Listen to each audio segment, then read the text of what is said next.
आपने एक चीज़ देखी होगी कि पहले लोगों के जो आज से 20 साल पहले की अगर हम बात करें तो लोगों के ना बाल थे, इतने नहीं था, गंजापन था, हेयर फॉल था, हेयर लॉस था, इतना नहीं था। लेकिन एकाएक आपको नहीं लगता कि थोड़ा-सा नंबर बहुत तेज़ी से बढ़ा है पिछले 20 सालों में? बड़ा है और ये भी देखा गया है कि जिनके पेरेंट्स को बाल्डनेस 40 इयर्स प्लस में हुआ था या हुँ, 50 इयर्स में जिनके गंजापन शो हो रहा था, बच्चों को 20s में ही शुरू हो गया। 20s में? Many people many patients they come to me उनकी बाल्डनेस 18 19, कई बार मुझे भी सरप्राइजिंग बॉल्डनेस लगता से है। मतलब कितना है आपका? मतलब गंजापन कितना? गंजापन मतलब सामने के बाल इतने, मतलब 4 या 5 उँगल आप यहाँ रखिए, 20, 21, 22 में इतने बाल चले कइयों के गए। चले जाते हैं। ऐसे होता है, ऐसे केसेज़ हैं। मैं मेरे हिसाब से this is due to the increase in probably stress levels and maybe what we eat and our lifestyle. So probably the gene of baldness जो है जो उन पेशेंट की बॉडी में बाल्डनेस का जीन है, वो ट्रिगर हो जाता है या एक्टिवेट हो जाता है। Maybe that is the reason. There is I can't say with conviction, but yes, this trend, ये जो ट्रेंड है कि यंगस्टर्स में बॉल्डनेस जल्दी आ रही है, ये मैं अपनी प्रैक्टिस में नोट तो करती हूँ।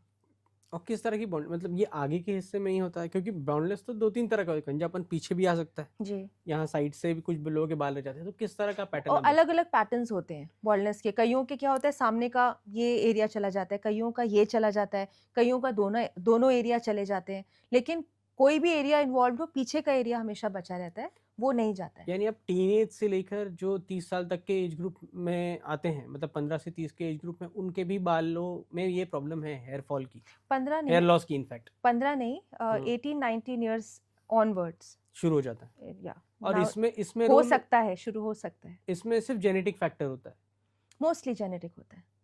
ऐसा कोई मैं बॉल्डनेस की बात कर रही हुँ, हूँ, तो बॉल्डनेस में मोस्टली जेनेटिक ही होता है। वो और जो उससे हेयर फॉल की आप बात कर रहे हैं, वो तो ख़ैर can be due to typhoid, can be due to anaemia.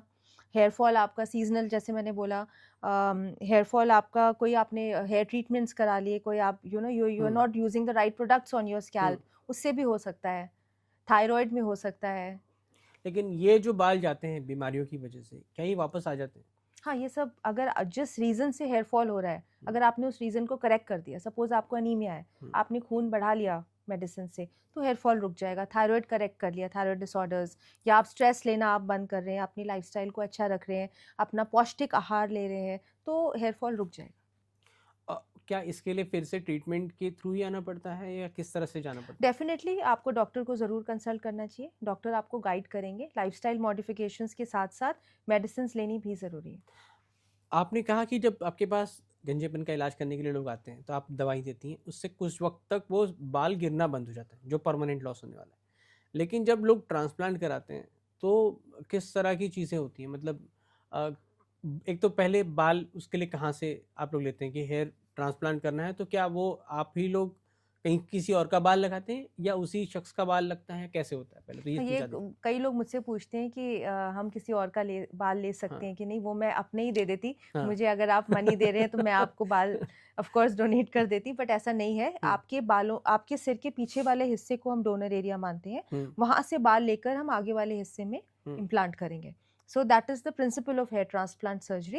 It's a very simple procedure. इसमें बिल्कुल भी रिस्क इन्वॉल्व नहीं होता है, ना के बराबर रिस्क है। हुँ। सारी सर्जरीज़ में सबसे सेफेस्ट सर्जरी मैं हमेशा कहती हूँ हेयर ट्रांसप्लांट सर्जरी है।